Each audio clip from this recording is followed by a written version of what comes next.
नमस्कार दोस्तों, true IQ study के यूट्यूब चैनल में आप सभी का स्वागत है। आज के इस क्लास में हम आपके एग्जाम में बार बार पूछे जाने वाले प्रश्नों का डिस्कशन करेंगे, जो आपकी परीक्षा के लिए अति महत्वपूर्ण है। तो आप इस प्रश्नों को पूरा देखिए। तो चलिए, प्रश्न है कि विराम चिन्ह से आप क्या समझते हैं? प्रमुख विराम चिन्हों को नाम उल्लेख कीजिए। तो इस प्रश्न को कई बार अलग अलग तरीके से पूछा है कि विराम चिन्ह कितने प्रकार के होते हैं, विराम चिन्हों का क्या अभिप्राय है, पूर्ण विराम एवं अल्प विराम में अंतर स्पष्ट कीजिए। यानी कि देखिए, आपके विराम चिन्ह से ये सभी प्रश्न है। इसको अगर किसी तरह से पूछेगा तो आपको पूर्ण विराम से संबंधित जितने भी फैक्ट होते हैं वो आना चाहिए। चलिए समझते हैं कि विराम चिन्ह का अर्थ क्या होता है। तो यदि शाब्दिक रूप से देखें तो विराम का अर्थ रुकना या ठहरना होता है। अपने भाव को प्रकट करने के लिए भाषा में बोलते समय अथवा लिखते समय कुछ स्थानों पर रुकना पड़ता है। अगर बिना रुके हम अपनी बात को कहेंगे तो सुनने वालों के समझ में कुछ नहीं आएगा। कई बार भाव का रूप ही बदल जाता है। हम उचित जगह पर रुककर अपनी बात कहेंगे तो ठीक रहेगा। इसी प्रकार लिखते हुए विराम चिन्हों के प्रयोग से न केवल भावों में स्पष्टता आती है, बल्कि उनका प्रभाव भी बढ़ जाता है। यानी कहने का मतलब है कि विराम चिन्ह का शाब्दिक अर्थ रुकना या ठहरना होता है। अगर विराम चिन्ह का किसी वाक्य में सही प्रयोग न करें तो वाक्य गलत भी हो सकता है। चलिए उदाहरण के माध्यम से देखते हैं। तो उदाहरण दिया हुआ है कि रोको मत जाने दो। इस वाक्य में कहीं कोई विराम चिन्ह नहीं लगाया है, जिससे उनके दो अर्थ व्यक्त होते हैं।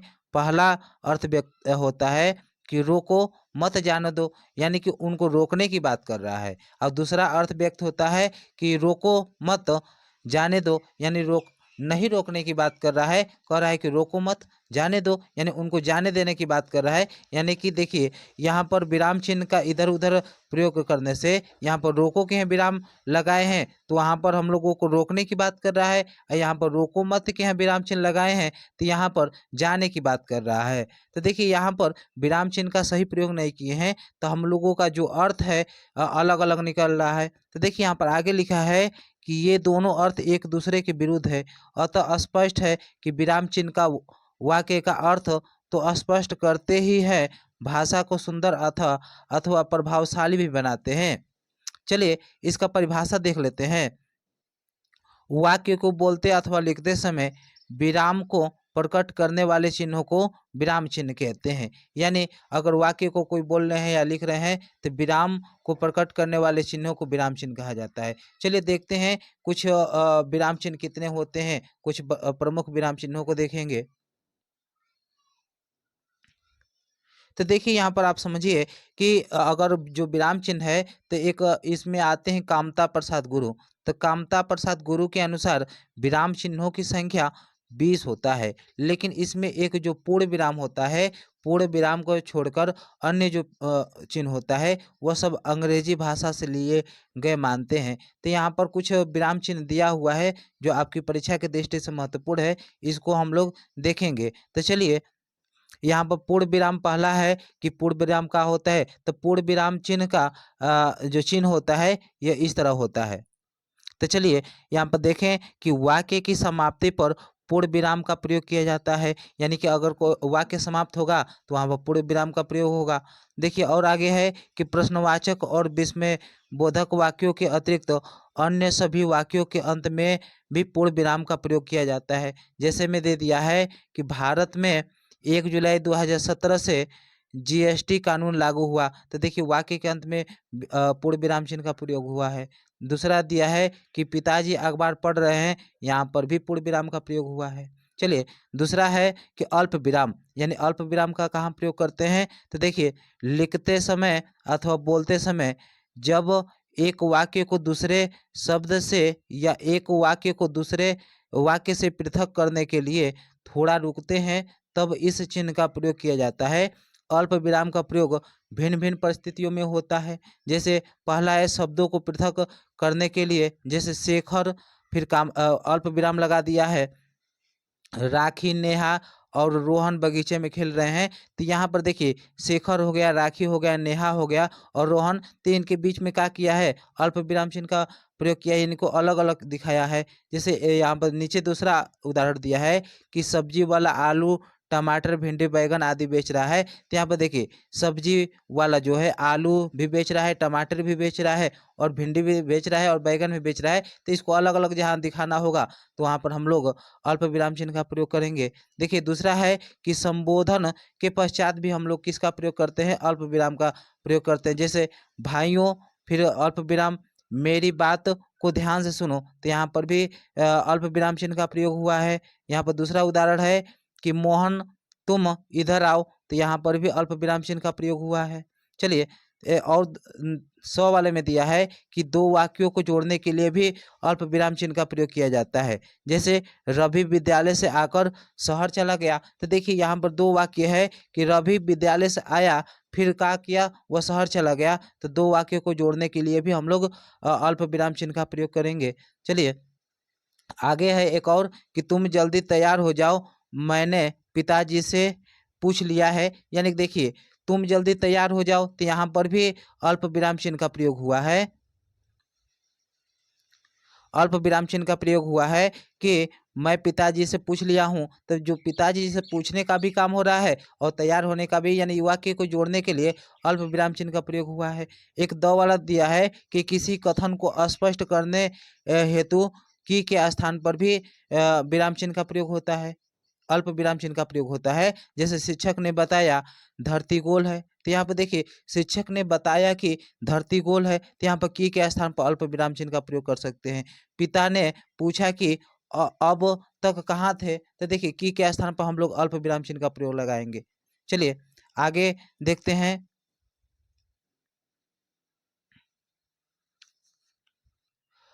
अर्धविराम, अर्धविराम का चिन्ह कामा के ऊपर एक बिंदु होता है। यानी कि हम लोग पढ़े हैं कि पूर्ण विराम चिन्ह का प्रयोग जहाँ पूरा रुकने की बात कहेगा वहाँ पूर्ण विराम चिन्ह का प्रयोग करेंगे। फिर उसके बाद पढ़े हैं अल्प विराम, विराम का मतलब जहाँ थोड़ी सी एकदम रुकने की बात करेगा, अल्प समय के लिए रुकने की बात करेगा, वहाँ अल्प विराम चिन्ह का प्रयोग करेंगे। लेकिन अल्प विराम के ऊपर एक थोड़ा सा बिंदी लगा देंगे, उसी को हम लोग अर्ध विराम कहेंगे। तो अर्ध विराम चिन्ह का प्रयोग जहाँ आधा रुकने की बात कहेगा वहाँ अर्ध विराम चिन्ह का प्रयोग करेंगे। चलिए इसमें दिया हुआ इसमें भी समझ लेते हैं। तो देखिए अर्ध विराम चिन्ह का चिन्ह यह होता है। देखिए सामान्यतः अर्ध विराम दो उपवाक्यों को जोड़ता है।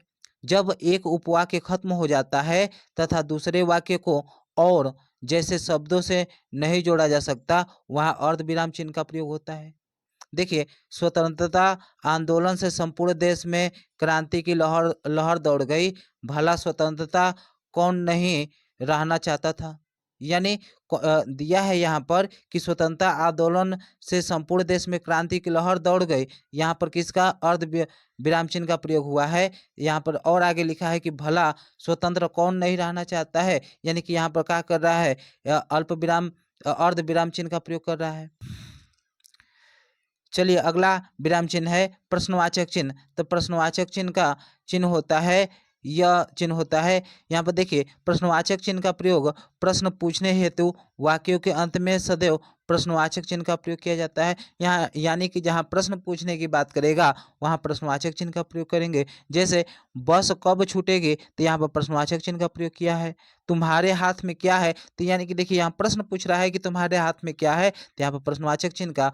देखिए आगे है कि दुकान में कौन है, तो यहाँ पर भी प्रश्न पूछने का काम किया है, तो यहाँ पर भी प्रश्नवाचक चिन्ह। फिर अगला है कि तुम्हारी पेंसिल कहाँ है, तो यहाँ पे भी प्रश्न पूछने का काम किया है, तो यहाँ पर भी प्रश्नवाचक चिन्ह का प्रयोग होगा।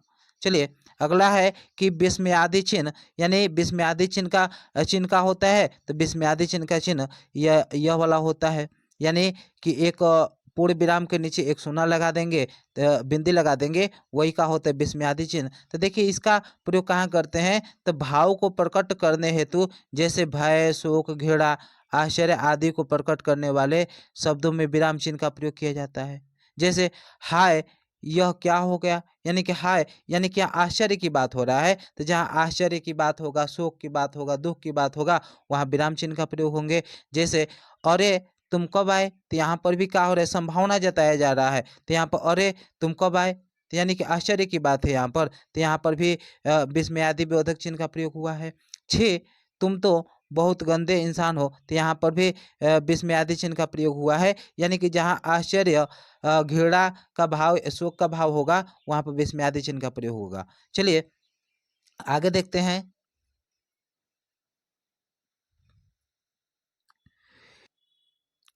योजक चिन्ह, यानी योजक चिन्ह का प्रयोग कहाँ करते हैं? तो योजक चिन्ह का पहले चिन्ह यह होता है। तो देखिए, योजक चिन्ह शब्द युग्मों एवं तुलना करने वाले शब्दों के साथ यह चिन्ह का प्रयोग किया जाता है। जैसे रात दिन में योजक चिन्ह का प्रयोग हुआ है। आजकल में योजक चिन्ह का प्रयोग हुआ है। सुख दुख में क्या हुआ है? योजक चिन्ह का प्रयोग हुआ है। थोड़ा सा में भी का योजक चिन्ह, काला सा, यहाँ पर भी योजक चिन्ह का प्रयोग हुआ है। मोटा सा, यहाँ पर भी योजक चिन्ह का प्रयोग हुआ है। यानी शब्द युग्मों की तुलना करने वाले शब्दों में योजक चिन्ह का प्रयोग होता है। उदाहरण चिन्ह, यानी कि उदाहरण चिन्ह का होता है, कहाँ इसका प्रयोग होता है? तो पहले उदाहरण चिन्ह का चिन्ह ऐसा होता है। यह चिन्ह दो प्रकार का होता है।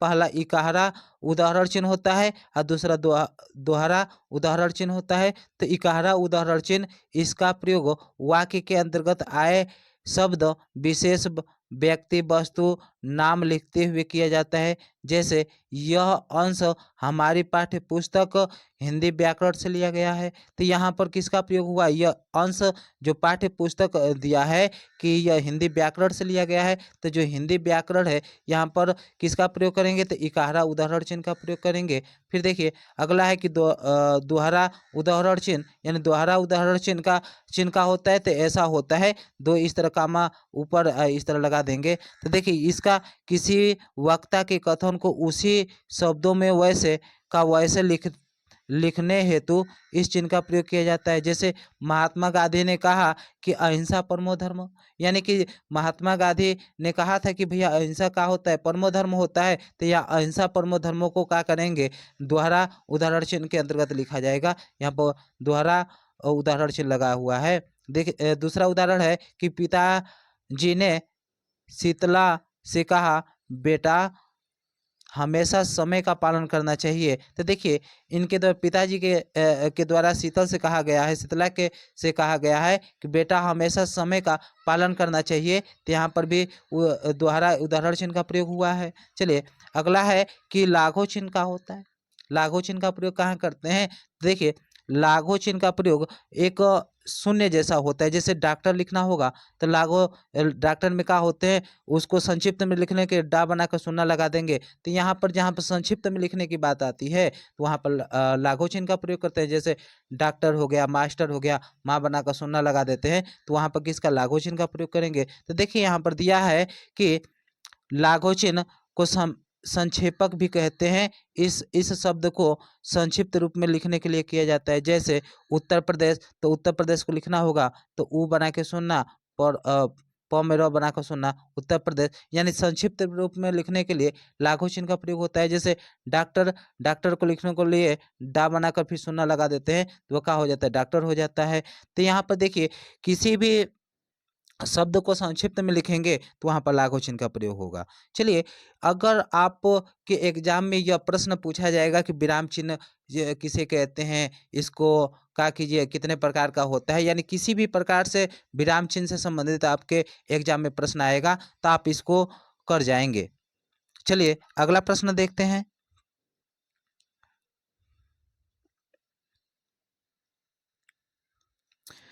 विपरीतार्थक या विलोम शब्द किसे कहते हैं? यानी कि विलोम शब्द क्या होता है? तो जो शब्द एक दूसरे का विपरीत अर्थ बताते हैं, विपरीतार्थक या विलोम शब्द कहलाते हैं। विलोम शब्दों के उदाहरण निम्न है। देखिए, जैसे यहाँ पर आपके एग्जाम में यहाँ से 2-3 विलोम शब्द अवश्य ही पूछे जाएंगे, तो आप इन सभी विलोम शब्दों को रट जाइए। तो देखिए, यहाँ पर जो कायर है, तो कायर का विलोम शब्द क्या होता है? तो कायर का विलोम शब्द वीर होता है। अमृत का विलोम शब्द क्या होता है? विष होता है। रात का विलोम शब्द क्या होगा? दिन होगा। घृणा का विलोम शब्द क्या होगा? प्रेम होगा। आदि का क्या होगा? अंत होगा। रक्षक का क्या होगा? भक्षक होगा। जय का पराजय। आरंभ का क्या होगा? अंत होगा। समीप का क्या होगा? दूर होगा। दाएं का क्या होगा? बाएं होगा। अमीर का क्या होगा? गरीब। सेवक का क्या होगा? स्वामी होगा। धर्म का अधर्म। आय का व्यय होगा। बुरा का भला होगा। दुर्लभ का क्या होगा? सुलभ होगा। इसमें और दिया हुआ है,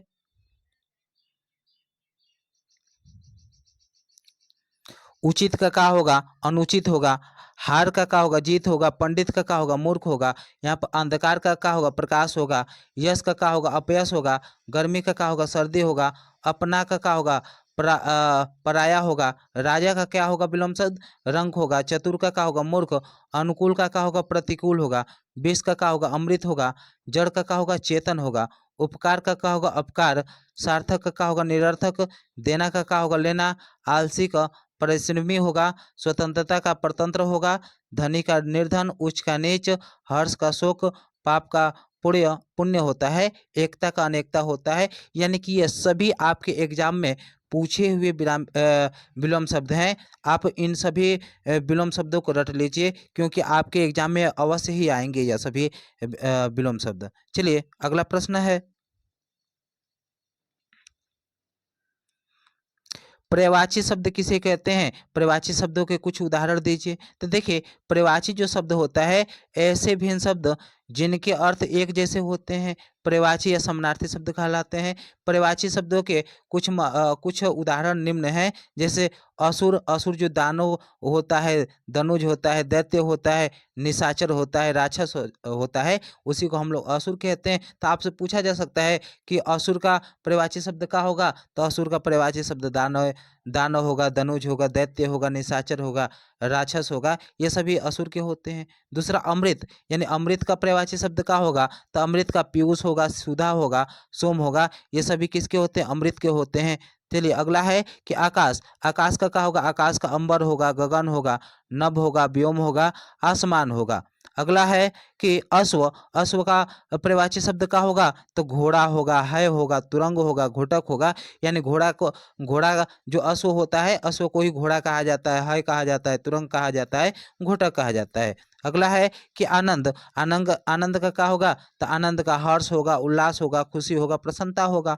अगला है कि इच्छा, इच्छा का क्या होगा? इच्छा का मनोरथ होगा, कामना होगा, चाह होगा, आकांक्षा होगा। चलिए अगला है कि ईश्वर, ईश्वर का क्या होगा? ईश्वर का प्रभु होगा, परमात्मा होगा, भगवान होगा, ईश होगा, परमेश्वर होगा। चलिए अगला है कि इंद्र का क्या होगा? तो इंद्र का महेंद्र होगा, सुरपति होगा, सुरेश होगा, देवराज होगा, देवेंद्र होगा, देवेश होगा। तो अगला है कि गंगा, यानी गंगा का पर्यायवाची क्या होगा? तो जाह्नवी होगा, देवनदी होगा, सुरसरी होगा, त्रि त्रिपथगा होगा, सुर नदी होगा। ये सभी गंगा के पर्यायवाची शब्द हैं। चलिए अगला है कि चतुर का क्या होगा? तो चतुर का निपुण होगा, दक्ष होगा, कुशल होगा, ये सभी चतुर के पर्यायवाची शब्द हैं। अगला है चंद्रमा, यानी चंद्रमा के क्या होगा? चंद्रमा के शशि होंगे, चंद्र होगा, राकेश होगा, चाँद होगा, मयंक होगा और इंदु होगा, ये चंद्रमा के पर्यायवाची शब्द हैं। अगला है जल, जल का पर्यायवाची शब्द क्या होता है? तो जल का पर्यायवाची शब्द पानी, नीर, वारी, सलील, ये सभी पानी के पर्यायवाची शब्द होते हैं। अगला है पृथ्वी, यानी पृथ्वी का क्या होता है? तो धारा, वसुधा, मही, भूमि और धरती, ये किसके होते हैं? पृथ्वी के होते हैं। अगला है सूर्य, यानी सूर्य का पर्यायवाची शब्द क्या होगा? तो भानु होगा, रवि होगा, दिनकर होगा, दिनेश होगा, दिवाकर होगा, यानी दिनकर, दिवाकर, दिनेश, रवि, भास्कर, ये सभी सूर्य के पर्यायवाची शब्द होते हैं।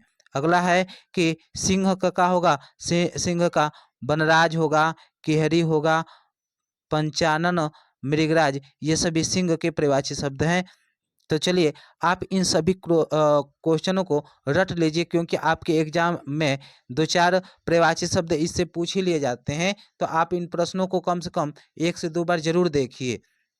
चलिए आगे के जो भी वीडियो होगा उसमें और अधिक से अधिक बार बार पूछे जाने वाले प्रश्नों को रिपीट करेंगे। तब तक आप अपना ध्यान रखिए और अपने माता पिता के सपनों को साकार कीजिए और अपने तैयारी में लगे रहिए। जय हिंद, जय भारत, वंदे मातरम साथियों।